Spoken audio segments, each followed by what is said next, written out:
अरे चुप रहो यार अभी। हाँ क्या? कोई पार्टी उल्टी पढ़ रहे नहीं हो तुम लोग, कोई नहीं सही से पढ़ रहा है। जब तक पढ़ोगे नहीं तब तक कोई पार्टी सही से नहीं होगी अभी। हाँ हाँ, जोश, बड़ा भारी जोश आएगा पार्टी से तुम में। पार्टी भी कर लोगे, उसके बाद कहोगे हटाओ तो मिल गई। हाँ, पढ़ो पहले मेहनत से। पढ़ते हुए दिख तो जाओ कम से कम, सब ठीक ठाक। लग रहा है हम ही पढ़ रहे हैं। थोड़ा टेंशन लो, थोड़ा टेंशन लो, पार्टी उल्टी से थोड़ा दूर रहो। पार्टी का मतलब मनाओ, सारी चीजें करो सही से। हम भी सारे त्योहार मनाते हैं, लेकिन इतना ना कि उसकी त्योहार मनाने की टेंशन लेते हैं कोई। त्योहार की क्या टेंशन लेना है, वो तो मन ही जाएगा। तुम नहीं मनाओगे तो कौन सा कोई चीज रुकनी है, सब होना है। हाँ और क्या। एक छोटी सी बात बताओ, मतलब तुम लोग लार्ज स्केल पे नहीं सोचते हो ना। इसी समय जस्ट जितनी देर में मैंने पिछले 5 सेंटेंस बोले, उसी 5 सेंटेंसेस के बीच में, वैसे तो चलो बहुत ही, कोई मर गया होगा और हॉस्पिटल में किसी। हाँ, हर 1 मिनट पे, हर 5 सेकंड पे एक मौत हो रही है भारत में। समझ रहे हो, बहुत ज्यादा डेथ रेट है यहाँ पे। कोई मर गया होगा, उसके घर में कोई त्योहार, चाहे कोई भी चीज, कोई एक सिचुएशन को समझो, है ना। तो एक लार्ज स्केल पे अगर किसी चीज को सोच के देखें तो किसी के होने और ना होने से फर्क तो देखो पड़ रहा नहीं है। तुम त्योहार मनाओ, तुम अभी मान लो कोई पार्टी हो रही हो कहीं, तुम वहां जाओ ना जाओ पार्टी होनी है। तुम्हें कोई शादी का कार्ड देके गया गया तुम्हारा रिलेटिव, तुम नहीं गए, शादी रुक जाएगी। शादी होगी, 4 गाली देगा तुम्हें, जा जाता क्या होगा, 2 दिन बाद भूल जाएगा, है ना। जब तुम मिलना तुम भी दे देना 2 गाली एक्स्ट्रा। कुछ नहीं होता है, सब अपने मन का बहम है, कुछ नहीं, सब बेकार है। चलो सुनो। हाँ क्या, अपनी शादी का कार्ड भिजवा के खुद ना है? हाँ वो भी ठीक है। अपनी शादी का कार्ड दे तो खुद ही ना पहुंचो, और बढ़िया लोग खाना खा के निकल लेंगे, अपना क्या है। चलो, आज का हेडिंग है लेटरल शिफ्टिंग।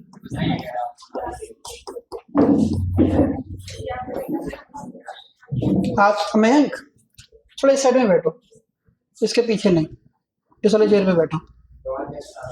हाँ ना, अलग अलग बैठो, दिखना चाहिए सबका फेस दिखे, छुप के क्या बैठना है। देखो भाई, बात आती है लेटरल शिफ्टिंग की। किसकी बात आती है बेटा? Lateral shifting. सही। बैठो बैठो, जल्दी बैठो, फटाफट बैठ जाओ।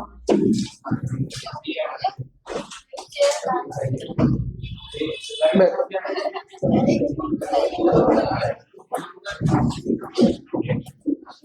पहले बैठ लो, आज तुम लोग आधा घंटे तो बैठने में लगा रहे हो। बेटा ऑनलाइन वाले बच्चे, तुम्हें आवाज आ रही है सबको? अदिति, अंशिका, वानी, इनाया, मेहर, नब्दा, सरस्वती, सहवी, श्वेता। चलो बढ़िया। चलो बेटा सुनो अब,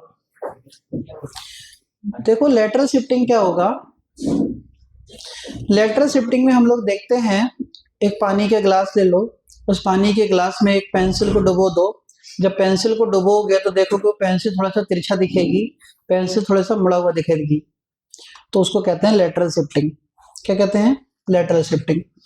अब क्या मतलब है, मान लो ये पानी का गिलास हो गया, पानी का गिलास, इसमें पानी भरा है, पेंसिल डुबाई तुमने, पेंसिल थोड़ा सा तिरछा दिखती है, डूबा हुआ पेंसिल का हिस्सा थोड़ा तिरछा दिखेगा, तो वही हमारी लेटरल शिफ्टिंग है। अब पूछ दें लेटरल शिफ्टिंग, उसका फॉर्मूला डिराइव कीजिए, 2 नंबर में पूछा था।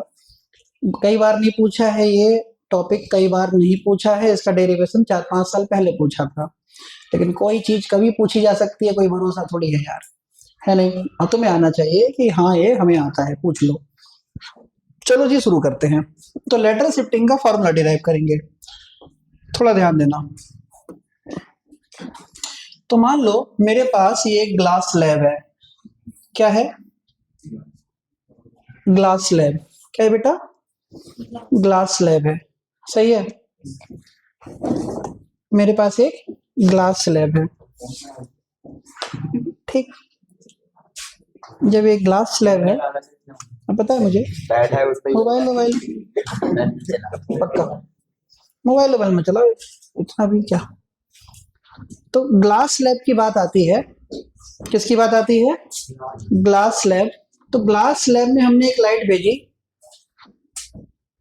ये हमने यहां से पहले बनाया एक नॉर्मल, क्या बनाया बेटा, एक नॉर्मल, ये नॉर्मल बना लिया, ठीक। हमने यहाँ पे एक लाइट भेजी, ये यहां से एक लाइट भेजी हवा से, एयर, ये glass, light towards the normal हो गई, लाइट टुवर्ड्स द नॉर्मल हो गई। हमने एक और नॉर्मल बनाया यहाँ पे, हमने यहाँ पे एक और नॉर्मल बना लिया, सही है। हमने एक और जब नॉर्मल बनाया तो लाइट बताओ, अब ग्लास से एयर में जाएगी तो टुवर्ड से away, away from the normal हो जाएगी, सही है। लाइट क्या हो गई, अवे फ्रॉम द नॉर्मल हो गई। अब कुछ एंगल लिख देता हूं मैं, ये आने वाली रे को क्या कहते हैं बेटा, incident ray, angle of incidence आई। ये वाला एंगल कितना, आर, तो ये वाला भी एंगल कितना, आर, तो ये वाला एंगल कितना, ई। इस वाली रे को क्या कहते हैं, इमरजेंट रे, इस वाली रे को क्या कहते हैं, रिफ्लेक्टेड रे। क्लियर हो गई बात। तो लेटर शिफ्टिंग का है, लेटर शिफ्टिंग का मतलब ये है बेटा, इंसिडेंट रे को आगे हटाओ वर्चुअली, इंसिडेंट रे को वर्चुअली आगे हटाया और इमरजेंट रे से उसके ऊपर परपेंडिकुलर ड्रॉ कर दिया, इमरजेंट रे से परपेंडिकुलर ड्रॉ कर दिया। तो जो ये परपेंडिकुलर दूरी है ना, इसी को कहते हैं वर्टिकल लेटरल शिफ्टिंग। क्या कहते हैं, तो डेफिनेशन क्या हुई, इमरजेंट रे और इंसिडेंट रे के बीच की परपेंडिकुलर दूरी, क्या, इमरजेंट रे और इंसिडेंट रे के बीच की परपेंडिकुलर दूरी को क्या कहते हैं बेटा, लेटरल शिफ्टिंग। खत्म कहानी है, प्रूव करना है, डी की वैल्यू प्रूव करनी है। मान लो इस मीडियम की थिकनेस कितनी है बेटा, टी, मीडियम की थिकनेस कितनी है, टी थिकनेस है मीडियम की। अगर ये वाला एंगल आई है तो बताओ ये वाला एंगल कितना होगा, वेरी गुड, कितना, आई माइनस आर। क्लियर हो गई बात ये। चलो नाम लिखता हूं कुछ में, ए बी सी डी, नाम लिख दिया। इन ट्राइंगल, देखो बेटा, in triangle A C D, A C D triangle में मैंने लिया sine I minus R, sine I minus R. बताओ क्या लिखूं आगे, परपेंडिकुलर अपॉन क्या, बोलो, हाइपो। कौन है परपेंडिकुलर इस ट्राइंगल में, ए सी डी ट्राइंगल में, ए सी डी ट्राइंगल में परपेंडिकुलर कौन है, देखो ध्यान से बेटा, कार्तिक। तो देखो भाई, तो sine I minus R, perpendicular कितना, डी, और हाइपो कौन सा होगा, ए सी। तो कितना हो जाएगा, डी अपॉन कितना, ए सी, हमें डी चाहिए था, तो डी इक्वल टू कितना बेटा, ए सी साइन कितना, आई माइनस आर। इक्वेशन नंबर 1 छोड़ दो। इन ट्राइंगल ए बी सी, कौन सा ट्राइंगल लिया मैंने, ए बी सी ट्राइंगल लिया, ए बी सी ट्राइंगल में ले लो कॉस आर, क्या ले लो, कॉस आर। बोलो क्या आएगा कॉस आर,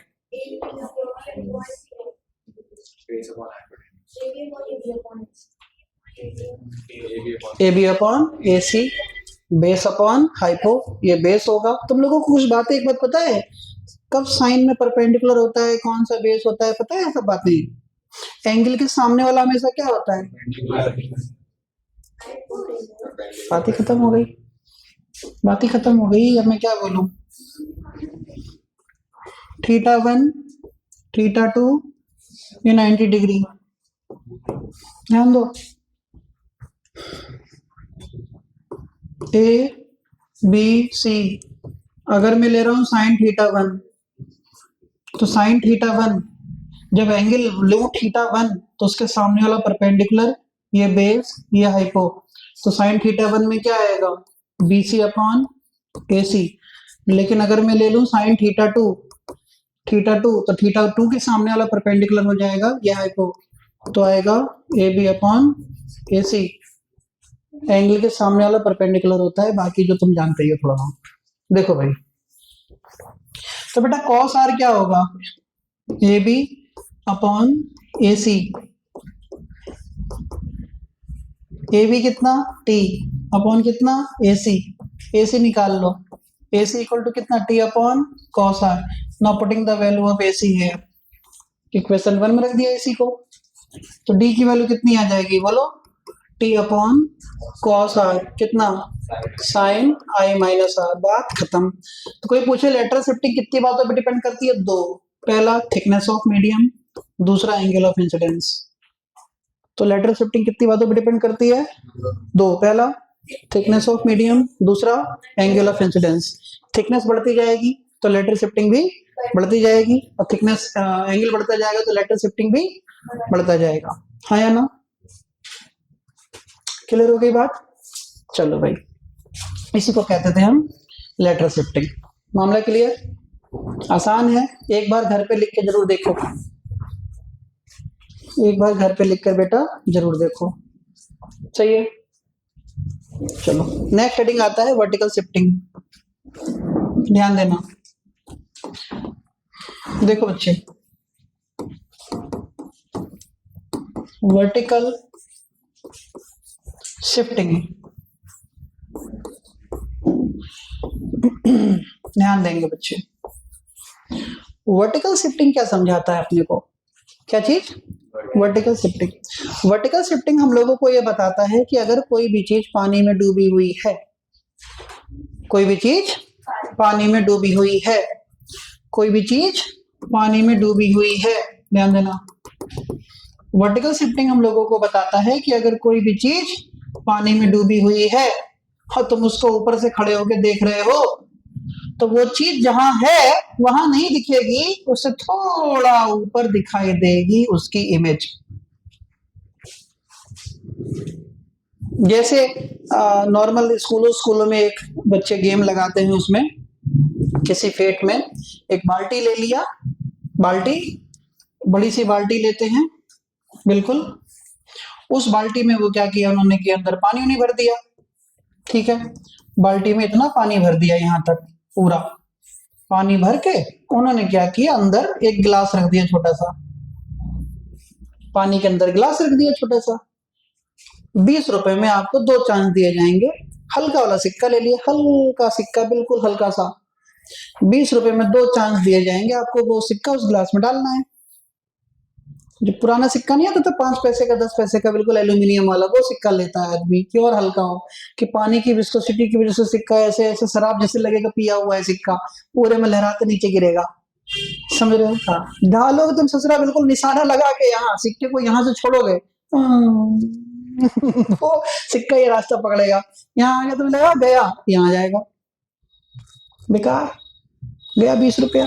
तो है क्या, लेकिन जब हम लोग इसको खेल रहे होते हैं तो तुम देखोगे आदमी जब यहां से देख रहा है, वो गिलास यहां नहीं दिखता, इतना अंदर लगता है गिलास तो सामने ही है, बिल्कुल सामने गिलास है, बिल्कुल ऊपर। लेकिन जब आदमी किनारे से बाल्टी को देखता है, बाल्टी तो बड़ी गहरी है, तो गिलास हवा में तो होगा नहीं, जमीन में होगा। ऐसे देखेगा तो फिर लगेगा गिलास ऊपर है। तो गिलास ओरिजिनली यहाँ है, लेकिन हमको दिखता यहाँ है, गिलास ऊपर उठा हुआ दिखाई देता है। तो अपनी ओरिजिनल पोजीशन से जितना डिस्प्लेस हुआ ऊपर, उसी को वर्टिकल शिफ्टिंग कहते हैं। क्या कहते हैं, वर्टिकल शिफ्टिंग कहते हैं। जो फिशरमैन होते हैं, मछुआरे, इस वाली चीज का यूज करते हैं, वो उनको एक्सपीरियंस से आ जाता है ना, क्या एक्सपीरियंस से आता है।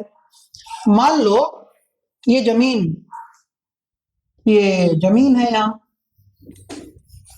ये जमीन हो गया, इस जमीन के बगल में यहाँ ये नदी है, ये पूरी नदी, पानी पूरा, इस पानी में मछली होगी। अब मान लो पानी में यहाँ मछली है, सही है। यहाँ पे मछली बनानी मुझे आती नहीं है, अभी होगी मछली कैसे भी ससुरी,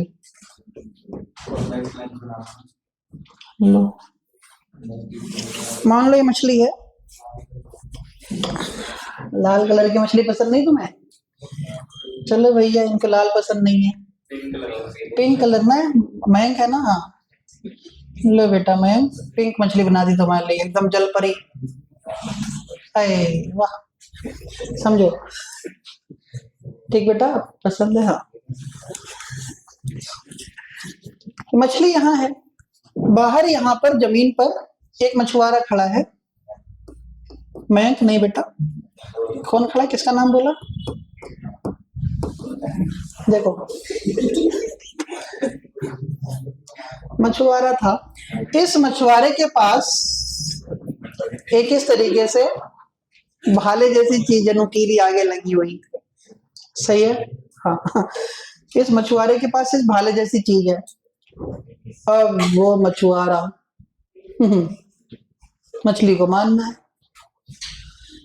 तुमने देखा होगा, अब वो मछुआरा अगर उस मछली को मार दे तो वो अपने भाले से इस मछली की जगह जहां उसको मछली दिख रही है वहां मारे कि थोड़ा इससे ऊपर मारे? यहाँ भाला कहाँ मारे, ऊपर या हल्का नीचे? तुम लोग क्वेश्चन तो समझते नहीं, आंसर दे देते हो। मेरा क्वेश्चन ये है, मछुआरे को मछली यहाँ दिख रही है, मछुआरे को मछली यहीं दिख रही है, तो वो इस मछली जहां दिख रही है भाला वहीं मारे कि इसे थोड़ा ऊपर मारे? नीचे मारे। कहाँ नीचे?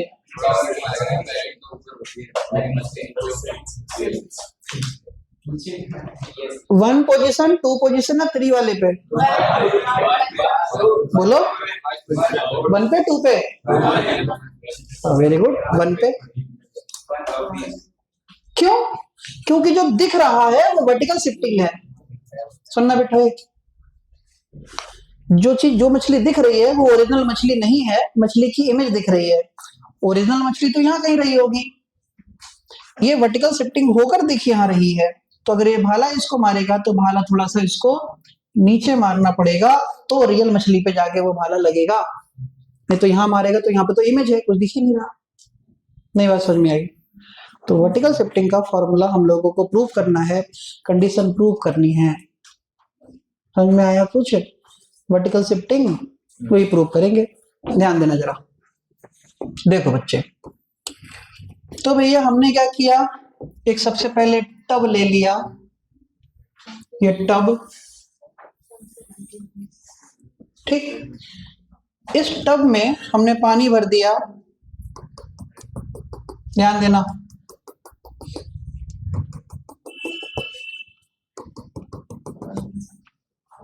कल तुम में से नाइट क्लास में कौन नहीं था? क्यों? तो बात ही खत्म हो गई यार, 10 बजे सो जा रहे हो तुम क्लास 12th में। हाँ भाई, और कौन नहीं था? क्यों? केमिस्ट्री का प्रैक्टिकल, चलो कंप्यूटर पे चलो मान लिया, फिजिक्स का प्रैक्टिकल था। और कौन नहीं था? ऑनलाइन वाले बच्चे में कौन नहीं था? ऑनलाइन में कौन नहीं था? बाकी सब थे। करबिट तुम थे?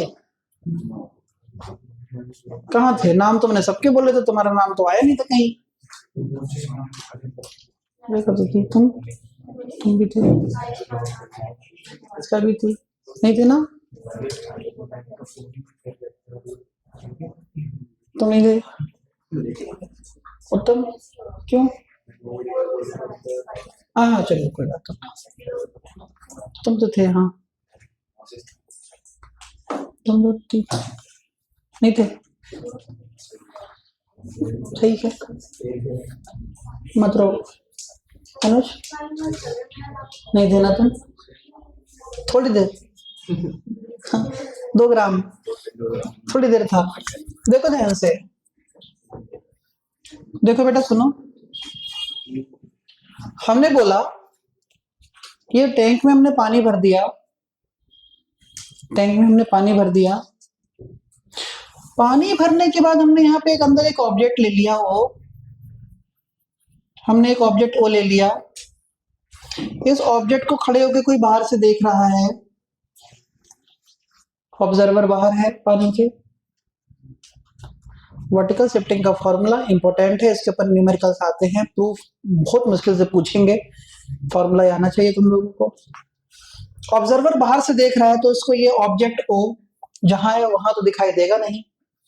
यहां से मैंने क्या किया कि एक लाइट चली और एक लाइट चली बिल्कुल सीधी, एक लाइट बिल्कुल सीधी निकल गई, वो कहीं नहीं मुड़ी क्योंकि वो परपेंडिकुलर गई थी, है ना, खत्म। दूसरा, मैंने यहां से एक दूसरी लाइट भेजी जो किसी एंगल आई पर गई और ये बाहर निकली इस तरीके से मुड़ गई, है ना। डेंसर से रेयर में जाएगी तो अवे फ्रॉम द नॉर्मल हो जाएगी। अब हम लोगों को वो चीज दिखाई देती है, वो इमेज तब बनती है जब दो लाइट कट करें, एक लाइट ये जा रही है एक लाइट ये जा रही है। इसको जरा पीछे हटाया मैंने, देखा यहाँ पे कट कर रही हैं, इसका मतलब उस ऑब्जेक्ट की इमेज हमको यहाँ पे बनती दिखाई दी, क्या सुनो। तो बेटा हमको ये इमेज यहाँ बनती दिखाई दी, तो यहां से लेकर यहां तक की दूरी होगी डी, पानी की टोटल गहराई होगी टी, ये दूरी बताओ कितनी होगी, टी माइनस डी। क्या होगी बेटा, टी माइनस डी।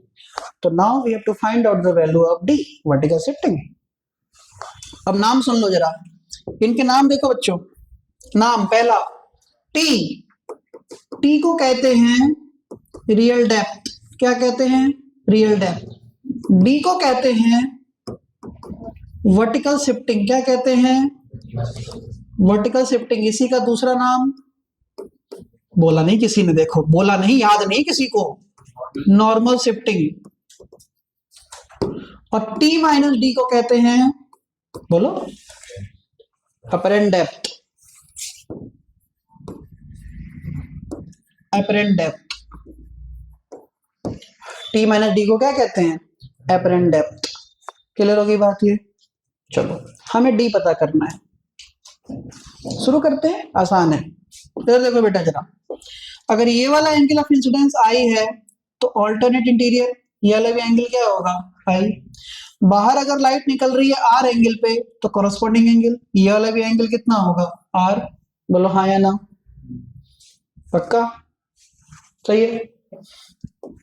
तो सुनो, हमने सबसे पहले ओ, इसका नाम ए, इसका नाम बी, हमने ट्राइंगल लिया, in triangle O A B. क्या ट्राइंगल लिया बेटा, ओ ए बी ट्राइंगल। कौन सा ट्राइंगल लिया, O A B triangle. O A B triangle में साइन आई लो जरा, क्या ले बेटा, साइन आई, साइन, हाँ बढ़िया, परपेंडिकुलर अपॉन हाइपो, परपेंडिकुलर कितना, ए बी, हाइपो कितना, ओ बी, छोड़ दो,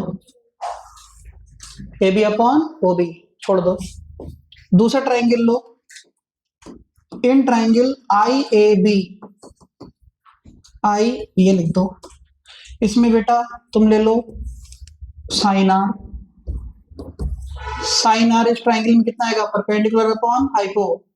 बोलो परपेंडिकुलर कितना, ए बी, हाइपो कितना, आई बी।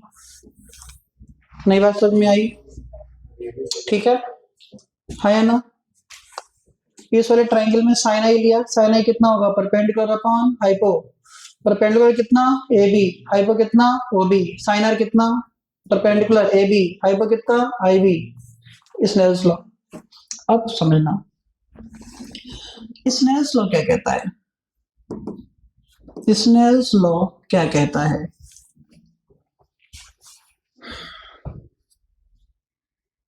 कौन सा लॉ, स्नेल्स लॉ। लाइट कहां जा रही है बेटा, वाटर से एयर में, कहा, वाटर से एयर में। लिखने का तरीका क्या होगा, W mu A equal to formula कितना, sine I upon sine R, sine I कितना, A B upon O B, sine R कितना, A B upon I B, A B से ए बी मर गया तो कौन बचा, I B upon O B.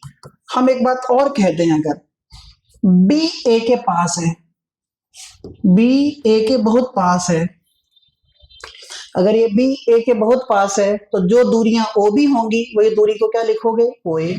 जो दूरी आई बी होगी उसी दूरी को क्या लिखोगे, आई ए। नई बात समझ में आई? तो अगर बी ए के पास है तो W mu A equal to क्या हो जाएगा, बोलो जरा, आई ए अपॉन ओ ए। नई बात समझ में आई? नहीं आई? पक्का? Very good. एक को नहीं आए, कोई बात नहीं, कोई बात नहीं, जरूरी नहीं कि सब आए। चलो जल्दी बता बेटा, यहां तक आ गई ये वाली लाइन समझ में आई यहां तक या नहीं आई? बस मेरा इतना कहना था कि ये बी पॉइंट यहां नहीं है। मान लो ये बी पॉइंट यहां यहां यहां भी नहीं है, बी पॉइंट ए के बहुत ही पास है, यहां है कहीं। तो अगर बी पॉइंट ए के बहुत पास है, इतना पास है कि अगर मैं ओ बी कहूं या ओ ए कहूं कोई फर्क नहीं पड़ता। तो मैं वही कह रहा हूं, देखो मैंने कहा कि जो बी पॉइंट है ए के बहुत पास है, तो जो आई बी तुमने लिखा है, आई बी को क्या लिख दोगे, बोलो, आई ए। जो ओ बी तुमने लिखा है, ओ बी को क्या लिख दोगे, ओ ए।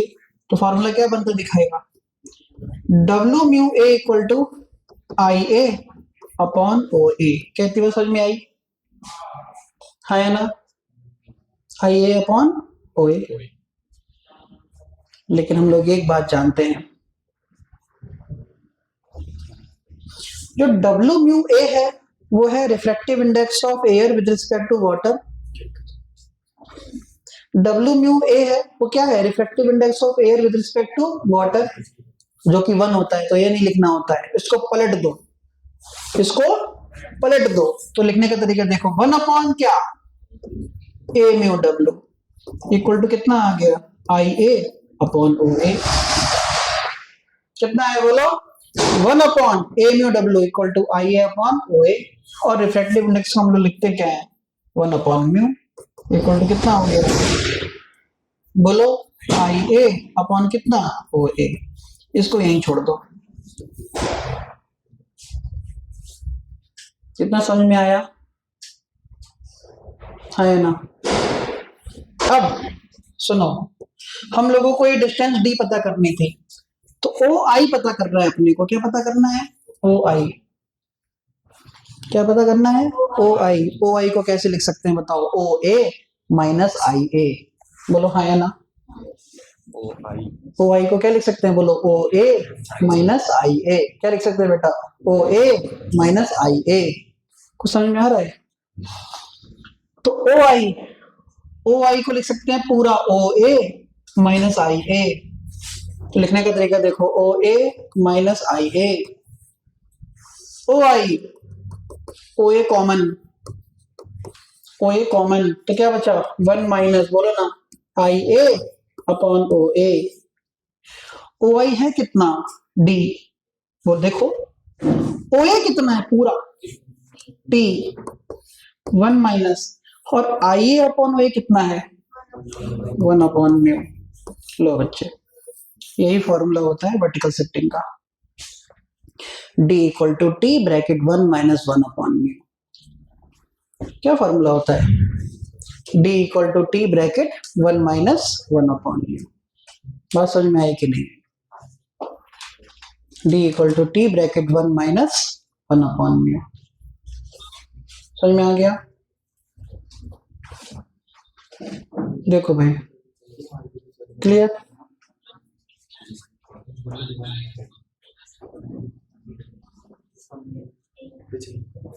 समझेंगे? क्लियर? अब तुमसे कोई पूछे कि वर्टिकल शिफ्टिंग किन किन बातों पर डिपेंड कर रही है, तो D directly proportional to T। किस पे डिपेंड कर रही है, D directly proportional to T, thickness of medium पे। जितना ज्यादा गहरा पानी होगा टैंक में उतना ज्यादा वर्टिकल शिफ्टिंग होगा।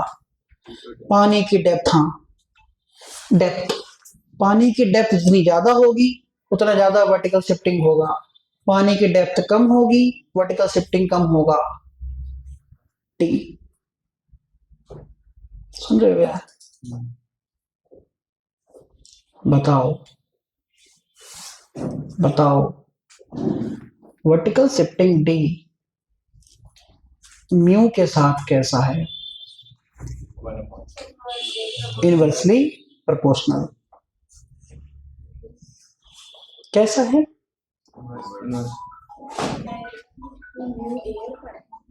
पानी का म्यू, पानी का एयर का तो वन ही होता है। पलट दिया था ना उसको। पक्का पक्का। तो बताओ म्यू के साथ क्या रिलेशन है, डायरेक्टली या इनवर्सली? डी का रिलेशन म्यू के साथ बेटा देखो, हम तो आंसर अभी भी नहीं दे रहे हैं, हम तो पूछ रहे हैं। ऑनलाइन वाले बच्चे बताओ डी और म्यू में क्या रिलेशन है, डायरेक्टली या इनवर्सली?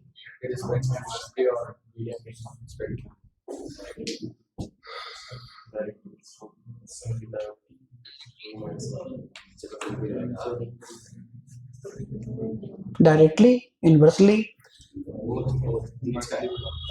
बीच का। बेटा वो इंसान नहीं है, बीच का। देखो बोलो, क्लास 12th में हो, ये भूल जाते हो क्या बीच बीच में? बताओ थोड़ा पढ़ के, म्यू और डी में क्या रिलेशन है, डायरेक्टली या इनवर्सली?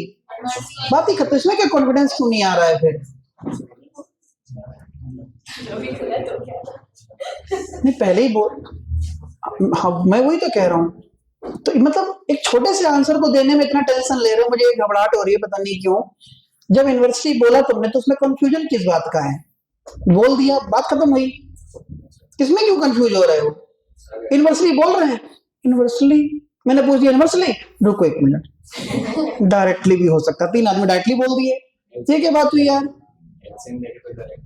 कैल्शियम लेके क्या डायरेक्टली करना है उसमें? तो नीचे भी तो कुछ आएगा फिर कैल्शियम लेने भी। फिर चलो बायो वालों को तो मैं कुछ नहीं कह रहा हूँ, लेकिन मैथ वालों को गुस्सा इतनी आ रही है इनके ऊपर मुझे इस समय, जिनको ये समझ में नहीं आ रहा है कि डायरेक्टली है कि इनवर्सली। उनको इनवर्सली है ना, गलत है, डायरेक्टली है। सुनो अब, ये डायरेक्टली प्रोपोर्शनल है म्यू के। इनवर्सली कहां से आ गया? सुनो अब, स्कूल के पिछवाड़े पढ़ रहे बैठ के तुम लोग। D proportional to 1 - 1 upon mu लिखा है। ये कौन सी पढ़ाई हो रही है? सुनना, मैं इस 1 की जगह 10 ले लेता हूं। वैल्यू ले ली, मान लो कोई वैल्यू लेके चलते हैं, और यहां पे मैंने 5 ले लिया अपनी तरफ से कोई वैल्यू, और म्यू की वैल्यू बढ़ा के देखेंगे कि डी की वैल्यू में क्या असर पड़ रहा है। मैंने म्यू इक्वल टू 1 लिया, मैंने म्यू इक्वल टू 2 लिया, मैंने म्यू इक्वल टू 3 लिया, म्यू इक्वल टू 4 लिया, म्यू इक्वल टू 5 लिया। 1 लगाओ यहाँ, तो डी इक्वल टू 10 - 5, तो डी इक्वल टू कितना? 5 है ना। 2 लगाओ, डी इक्वल टू 10 - 2.5, तो डी इक्वल टू कितना? 7.5। क्या हो रहा है, कम हो रहा है, बढ़ रहा है? डी मेरे सामने दिख मत जाना तुम, इसकी ऐसी बात बताओ। बहुत तेज गुस्सा आ रही मुझे अंदर से इस समय, मुझे बहुत तेज गुस्सा आ रही है इस समय। कहाँ निकालू? 3 रखे, d equal to 10 - 5 upon 3, d equal to 10 - ये कितना? 1.76 जो भी तो कितना आ जाएगा ये? 8.34 रखो, 5 रखो, चलो direct. d equal to 10 - 5 upon 5, d equal to कितना? 9। तो जैसे जैसे म्यू बढ़ता जा रहा है, वैसे वैसे डी क्या हो रहा है? बढ़ रहा है। डायरेक्टली रिलेशन है यार।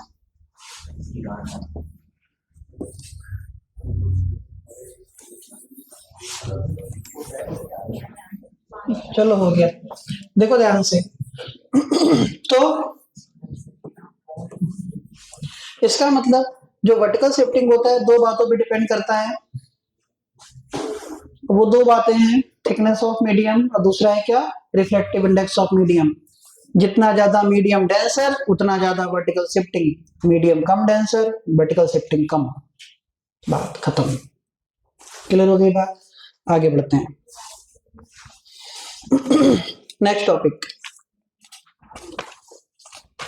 Critical angle and TIR। ये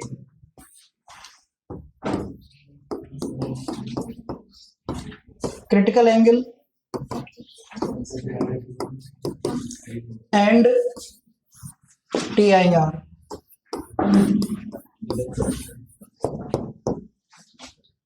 टोटल इंटरनल रिफ्लेक्शन। क्या बेटा? हाँ, इंटरनल रिफ्लेक्शन है।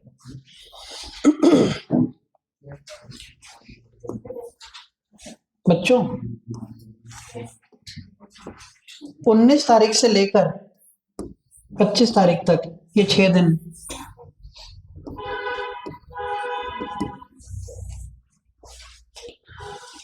और वो 11 से 18 को संडे है ना। 19 तारीख मंडे से लेकर संडे तक, मतलब वो वीक पूरा। सही सही बताएं, कर लो मजाक मुझसे तो कोई फर्क पड़ नहीं। वो वीक डिसाइड करेगा कि तुम फिजिक्स में अच्छे नंबर लाओगे कि नहीं लाओगे। बात खत्म। वो पूरा वीक डिसाइड करेगा कि तुम फिजिक्स में अच्छे नंबर लाओगे कि नहीं लाओगे। क्योंकि समस्या जो मेन बीमारी है हर बच्चे को फिजिक्स में लेकर, वो मेन बीमारी ये है कि तुम्हें फिजिक्स में टॉपिक्स याद ही नहीं है। फिजिक्स में टॉपिक याद ही नहीं है। मैं इस समय अगर तुमसे कोई भी रैंडम 15 टॉपिक दे दूं अभी या लिख दूं, कोई भी कंपाउंड माइक्रोस्कोप का proof, half wave full wave rectifier, depletion layer का formation, drift current, diffusion current, band diagram, सुनो, ये तो कमी है कि सुनना ही नहीं है। Drift current, diffusion current, band diagram in semiconductors, dual nature, Davisson Germer experiment, GP Thomson experiment, proof of the wave theory या wave nature of electron explain कीजिए। उसमें आ जाओ बाइंडिंग एनर्जी पर न्यूक्लियन के 2 न्यूमेरिकल, उसका formula 1 AMU को convert करना। ऐसे उठा के मैं 15 टॉपिक अभी दे दूं तो जहां तक मैं देख पा रहा हूं 15 में से 2-4 कर पाओगे, बाकी 10 तो नहीं होंगे। और ये सच्चाई है, इससे भागो मत, रियलिटी से मत भागो। अपने आप को हमेशा उस इल्यूजन में मत रखो कि हमें सब आता है, क्योंकि जब ये सोचते रहोगे सब आता है, इस वक्त तुम घंटा को सीखोगे नहीं। क्योंकि जिसमें अपने आप को कंप्लीट मान लिया कि नहीं मैं एकदम संपूर्ण है, ब्रह्मास्मि, हम ही ब्रह्मा है, तो बात ही खत्म हो गई। हम तो सैचुरेटेड हो गए, किसी की बात दिमाग में घुसेगी नहीं। फिर टीचर हो, घर वाला हो, कोई हो, तो सैचुरेट मत हो। अपने आप को ये मानो कि यार याद करना था, वो कर नहीं रहे हम। आज 13 तारीख हो गई, इस जनवरी के 13 दिन निकल गए हैं बेटा, शायद 15 दिन हो गए मुझे वो 30 टॉपिक प्लस 10-40 टॉपिक दिए हुए, 15 दिन तो होगा टोटल मिला के। दिसंबर में दिए थे, कब दिए थे? दिसंबर में तो दिए थे, कब दिए थे? जनवरी में दिए। 10 दिन मान लो हो गए, 10-11 दिन हो गए, 8 दिन मान लो, चलो 8 दिन हो गए। क्या सारे बच्चे जो ऑनलाइन और ऑफलाइन दोनों मिलाकर है इस समय मेरे सामने, क्या सबको वो 40 टॉपिक इस समय एग्जैक्ट ABCD जैसे रटे हुए हैं कि नहीं? हाँ या ना? ईमानदारी बहुत जरूरी है। तुम झूठ बोल दो मेरे घर से कुछ नहीं जाएगा। 40 टॉपिक में से 40 के 40 टॉपिक क्या तुम लोगों को बिल्कुल एग्जैक्ट रटा हुआ है कि तुमसे बोलूं कोई भी रैंडम उस 40 टॉपिक में से तुम छाप दो उसको बिल्कुल एज इट इज, एकदम सुंदर शब्दों में लिख दो 2 पेज? नहीं ना। तो मुझे एक छोटा सा आंसर दे दो। जब अभी याद नहीं है, जब याद ही नहीं है, जब तुम पेपर देने बैठोगे वहां पे पेपर में क्वेश्चन, पहला क्वेश्चन होगा डुअल का, दूसरा क्वेश्चन होगा AC का, तीसरा क्वेश्चन होगा करंट इलेक्ट्रिसिटी का, चौथा मैग्नेटिक का, पांचवा कहीं का, छठा कहीं का, आठवां कहीं का। क्या करोगे? फिर जैसे ही पेपर देके 1:30 बजे बाहर निकलोगे, कहोगे फिजिक्स का पेपर टफ था। सबसे पहला सेंटेंस हर बच्चे का, ये टफ नहीं था, तुम्हें चीज ही याद नहीं तो तुम्हें टफ लगेगा ही। जब चीज ही याद नहीं, जब चीज ही याद ही नहीं है, चीज उसने कुछ बात पूछी है, उसने एक ग्राफ दे दिया, उसने चुपचाप उठाकर तुम्हें एक ग्राफ दे दिया, 1/√v और लैम्डा का ग्राफ दे दिया, 1 2 3 ए बी सी, पूछ दिया किस पार्टिकल का मास ज्यादा है, तो पहले तो ये बताओ कि किस चैप्टर का ग्राफ है, तो बताओ किसका मास ज्यादा है, समझ रहे हो? चैप्टर का नाम है डुअल नेचर, मास ज्यादा का रिलेशन जानना पड़ेगा, डी ब्रोगली की इक्वेशन पे जाना पड़ेगा, डी ब्रोगली की इक्वेशन वोल्टेज पे कैसे डिपेंड करती है वो बताओ। वो इलेक्ट्रॉन है खाली,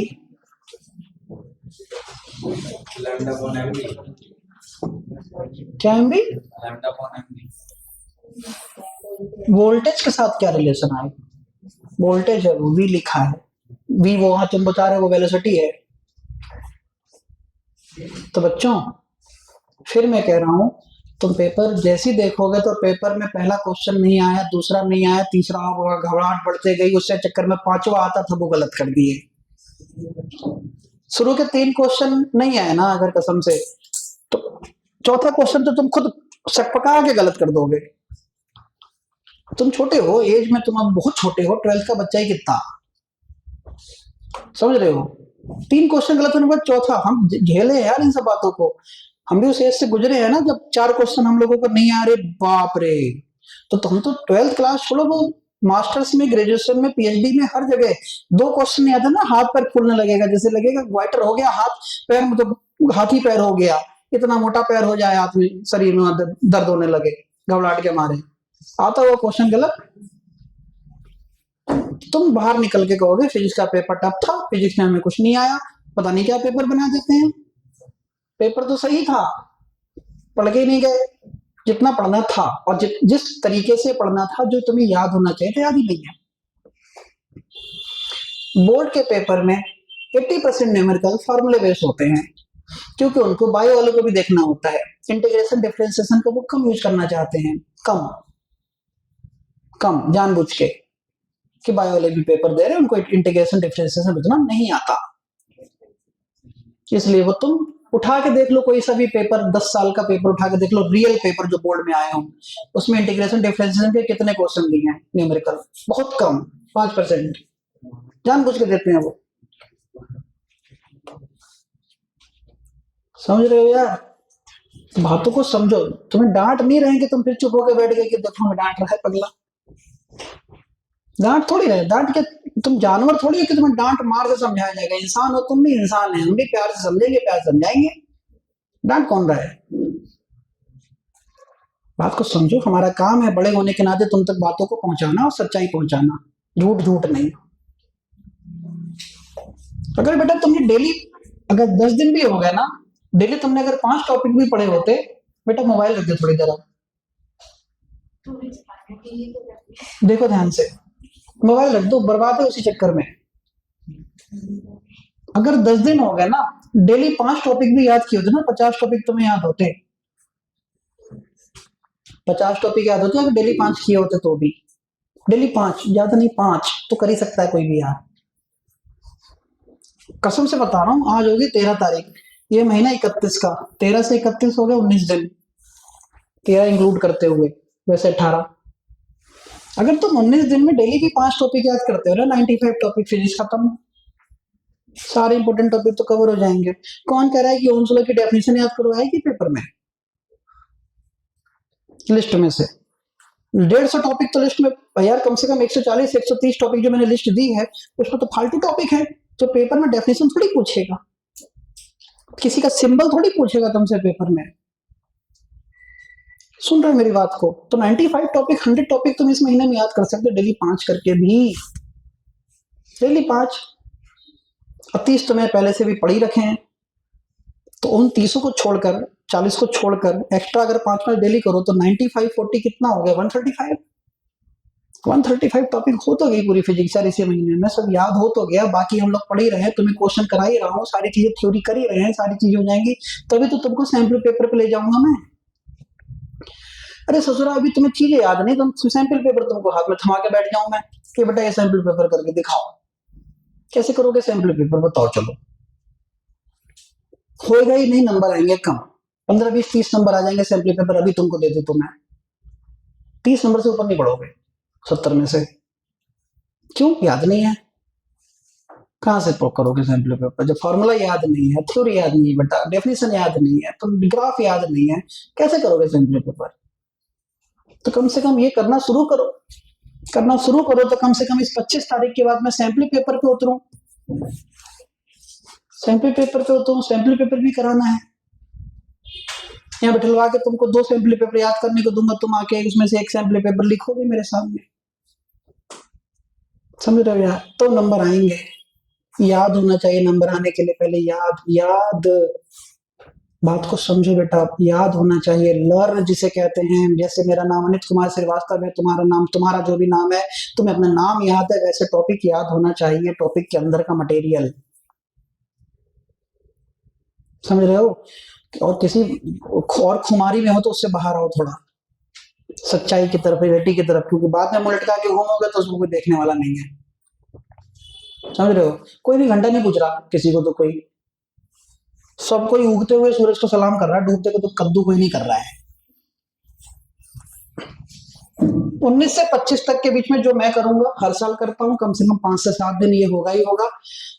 जो मेरे साथ होगा मेहनत करने को वो बैठेगा, नहीं साथ होगा तो वही, सब कोई स्वतंत्र है अपनी अपनी लाइफ जीने के लिए, योर लाइफ, तुम तो उस जनरेशन के बच्चे हो। माई लाइफ माई चॉइस, तो चॉइस कर लो जो करना है। 19 से 25 तक के बीच में मैं डेली यहाँ तुमसे लिखवाऊंगा, और मैं सिर्फ लिखवाऊंगा। रात में ऑनलाइन क्लासेस चलेंगी, वो अलग तो चलेंगी, यहाँ पे राइटिंग प्रैक्टिस होगी बस। 19 से 25 यहाँ सिर्फ राइटिंग प्रैक्टिस होगी, मैं पूरी फिजिक्स तुमसे यहाँ लिखवाऊंगा, सारे इंपॉर्टेंट, समझ रहे हो?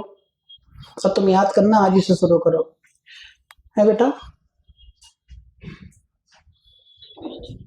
डेरिवेशन, ग्राफ, जो भी टॉपिक मैं दूंगा वो टॉपिक तुम्हें रट के आना होगा, यहाँ पे फॉर्मूले सब कुछ, समझ रहे हो?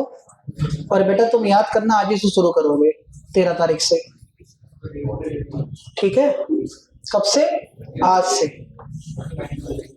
अगर 13 से लेकर ये तुम याद करना भी शुरू करते हो, 40 को याद कर लो, 40 से लेकर 6 दिन और है, 10-10 और याद करते चलोगे तो 60 है, 60 40 100 तो हो ही गए।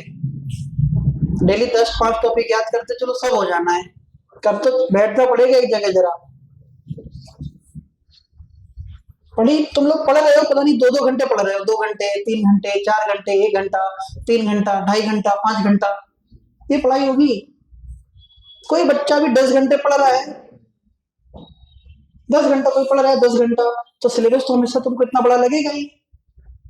पढ़ो 10 घंटे 12 घंटे डेली पढ़ो, 10 घंटे तो पढ़ो कम से कम डेली। घर ही में हो, स्कूल जा नहीं रहे हो, कहीं आ रहे नहीं हो, पढ़ भी रहे नहीं हो, 24 घंटे में से हाइबरनेशन में थोड़ी चले जाना है कि सोए तो उठ ही नहीं रहे हैं अनंत काल तक के लिए, मुर्दे से बाजी लगा के सोए कि मुर्दा पहले उठे कि हम, मुर्दा उठ के बैठा पड़ा है, ब्रश कर रहा है, यहाँ पे उठे ही नहीं है अभी रजाई से बाहर। समझ ही नहीं रहे हो तुम बात को, भी मजा आ रहा है ना, मजाक मजाक में बातों को समझ नहीं रहे हो।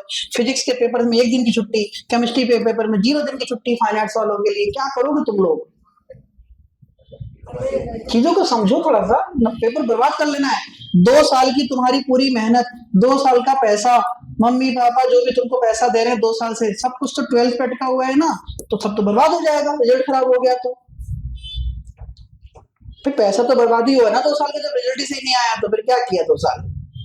लास्ट में तुम माँ बाप ये पूछते हैं, तुम्हारे पर तो पैसा खर्च करना बेकार है, तुम्हारे एडमिशन कहीं करवा देते हैं यहीं पे, तो आगे में तुमको नहीं भेजेंगे कहीं, जब तुमने अभी 12th घर पे रह के नहीं सही से करके दिया, तुम्हें बाहर भेज के क्यों तुम्हारे ऊपर हम पैसा बर्बाद करें? सेंटेंसेस ये होंगे। और बवाल, रिजल्ट अच्छा ला के दो तो माँ बाप भी खुश हो गए, तुमको कहा बाहर किसी अच्छी यूनिवर्सिटी में एडमिशन करवाएं, बाहर जाओ एंजॉय करो यार, तुम सारा एंजॉय भी कर लो इसी साल 12th में, बचा के रखो। 19 से 25 में लिखवाऊंगा मैं सिर्फ, वो पहले ही बता दिया। यहाँ एक बच्चा बैठेगा, मैं एक को लिखवाऊंगा, ऑनलाइन में 2 बच्चा होगा, मैं 2 को लिखवाऊंगा। जिसको आना है वो आना, नहीं आना है मत आना। कि मैं टेंशन नहीं लूंगा कि तुम आए नहीं, अरे बाप रे मैं तुमको फोन करके बुला रहा हूँ, कि मैं मैसेज कर रहा हूँ, तो ये वो मैं नहीं करूंगा किसी के साथ। आप खुद अवेयर हैं तो ठीक है, अवेयर नहीं है तो आप जाने। इतने बड़े बच्चे हैं कि सही गलत का अंदाजा आपको है कि जाना ठीक है, बैठ के लिखना ठीक है, याद करके आया हूँ आई हूँ, मैं वहां पे बैठ के जाके लिखूं कि नहीं लिखूं। इतना समझदार हो। इतनी समझदारी नहीं है तो आप फिर सोशल एनिमल में से सोशल नहीं हो। दूसरा वाला शब्द बचा खाली। इतना ही सोच पा रहे हो, अच्छा बुरा नहीं सोच पा रहे, फिर बचा क्या सोचने को? घंटा। अभी पेपर दिया, अभी कौन सा प्री बोर्ड, 1000 प्री बोर्ड खाली, उसमें से कॉपी भर दे रही, सब बेकार है। उसमें बी कॉपियां ले रखी, उससे ए कॉपी में कुछ नहीं, तो बी कॉपी कौन चेक करे? कॉपी ली है ए बी सी डी, इतनी सारी 4 कॉपियां ली है, नंबर आ रहे हैं 70 में से, और कॉपियां 3 ली हैं खाली। यार पृथ्वी के सारे संसाधनों का दुरुपयोग।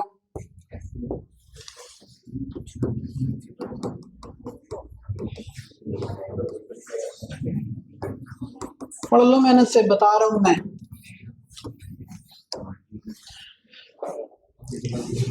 क्रिटिकल एंगल एंड टीआईआर याद करना शुरू करो घर पे बैठ के। ये नहीं कि घर पे गए मोबाइल चलाना मतलब, मोबाइल बता रहा हूं मैं। कोई भी घर जाओ, मोबाइल को फेंक दो किनारे कहीं दूर। जब कोई क्लास हो तो फिर मोबाइल लिया, फिर फेंक दिया कहीं दूर। ऐसा मोबाइल लेके बैठे रहो दिन भर। ये नहीं कि क्लास के टाइम पे मोबाइल फेंक दिया दूर। लो ले ले, क्लास ले कर ली, हो गई तेरी। आज तो क्लास है 10 बजे से। तो बेटा लोडी में आते जब, मैं नहीं जानता कुछ भी। 10 बजे से क्लास होगी, जिसको करना है करेगा, नहीं करना वो नहीं करेगा। मैं किसी की नहीं सुन रहा। हाँ क्या है, बोल बताओ। हाँ नहीं जहाँ जाना है। क्लास होगी, जिसको करना होगा क्लास करेगा, नहीं करना होगा नहीं करेगा। और आज की क्लास में रिकॉर्ड भी नहीं करूंगा। कल तो करी थी, आज रिकॉर्ड भी नहीं करूंगा। कोई सुविधा नहीं दूंगा मैं। हरामखोर बन गए हो तुम लोग। और दूसरा, जितनी सुविधा दो उतना ही ज्यादा निकम्मा हुए जा रहे हो।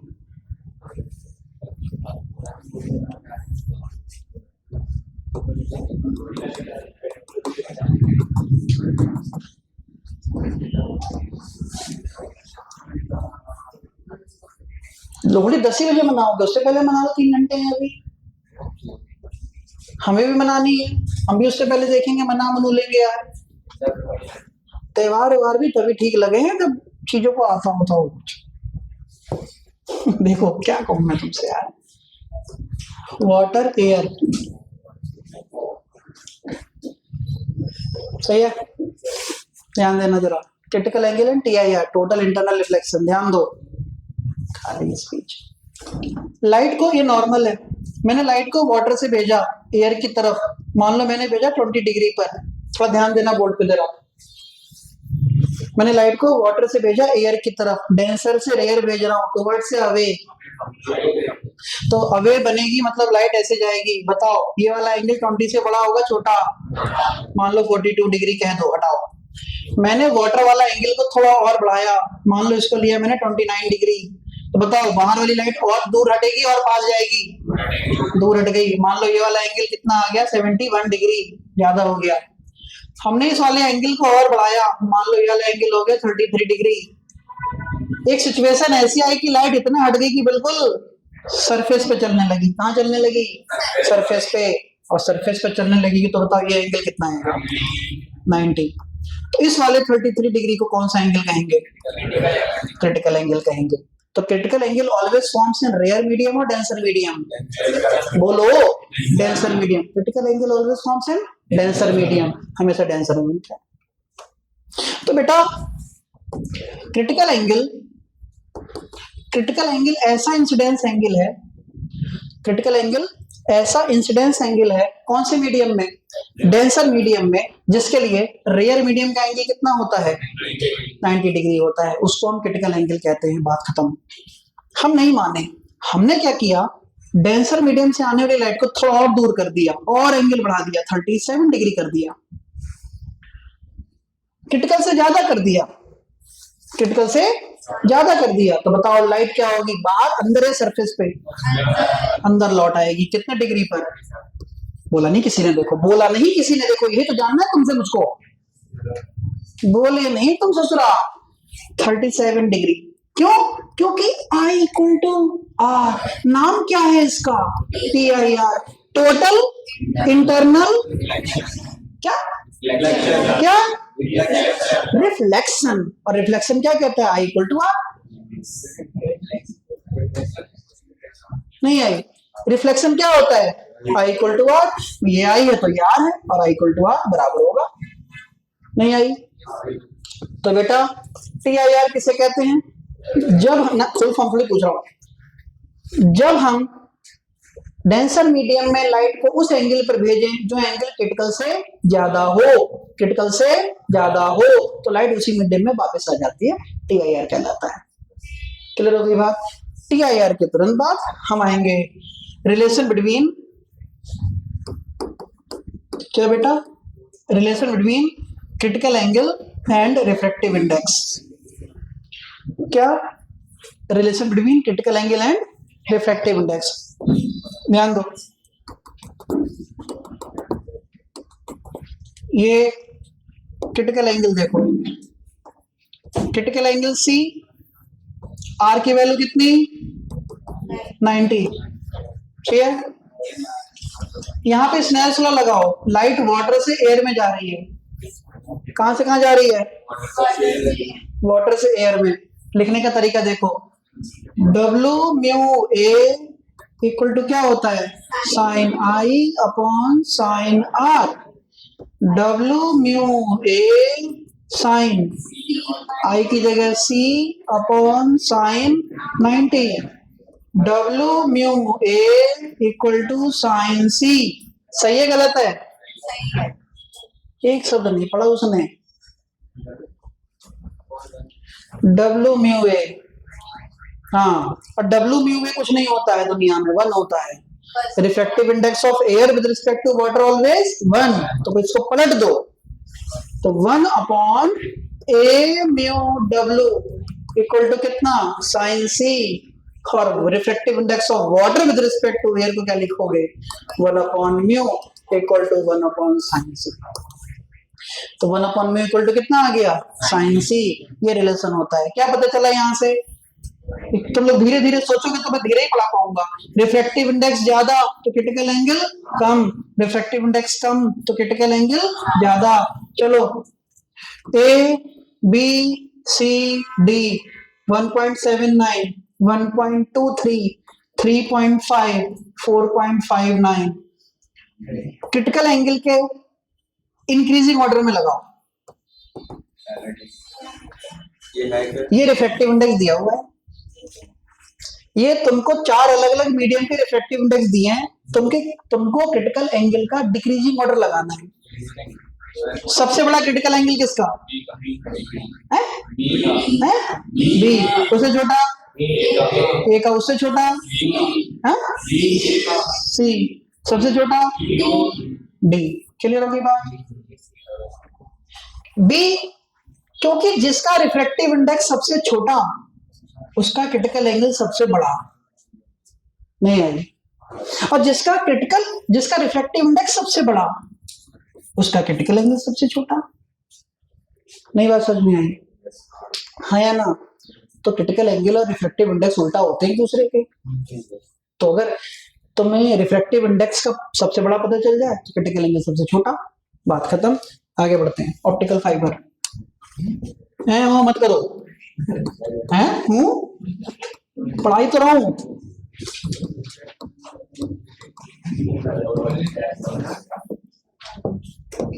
ऑप्टिकल फाइबर देखो बेटा,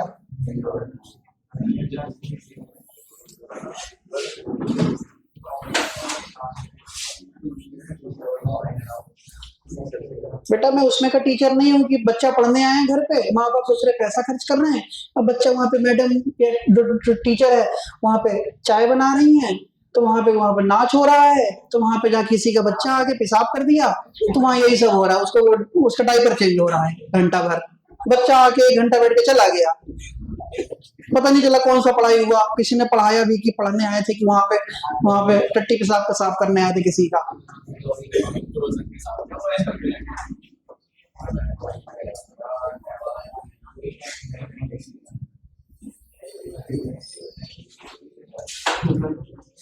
क्या हुआ?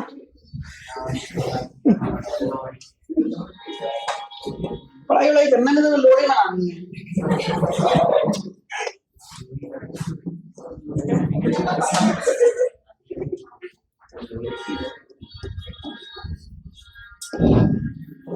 देखो ध्यान से पागल। ये है ऑप्टिकल फाइबर। सुनो बेटा, ऑप्टिकल फाइबर का यूज एंडोस्कोपी में, सब पता है तुम लोगों को ये वाला। एंडोस्कोपी में पतली से तार होती है, तार के आगे बल्ब लगा होता है, कैमरा, उसको नली में डाला, अंदर कहीं इन्फेक्शन है, कहीं स्वेलिंग है, सूजन फूजन है, कहीं पे थोड़ा फुंसी हो गया है, उसको चेक करता है डॉक्टर, सामने स्क्रीन पे दिखाई देता है सारा। एंडोस्कोपी में काम आता है। एक होता है कोलोनोस्कोपी, है ना, उसमें छोटी इंटेस्टाइन को चेक किया जाता है, स्मॉल इंटेस्टाइन को चेक करते हैं कोलोनोस्कोपी में।